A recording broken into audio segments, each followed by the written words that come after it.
का ससुरा में पैसा और गोरिया लागेलू सब से आगे। कौन दवाई खैली हो? पहले से गैलू चिकना सावर गोरिया सूरतिया सुधारे लागे। गैलू का ससुरा में पैसा और गोरिया लागेलू सब से आगे। सुन बा बोलो कि मारे मुझसे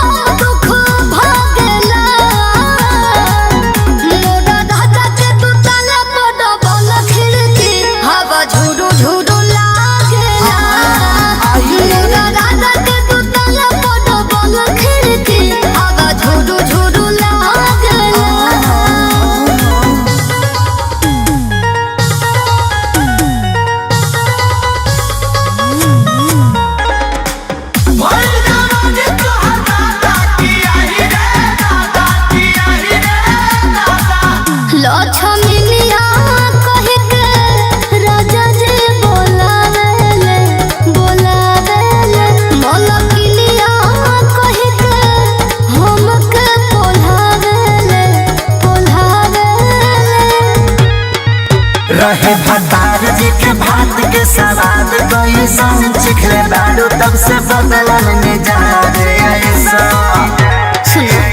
उनका छुआ मौसम जगला तो चालू हो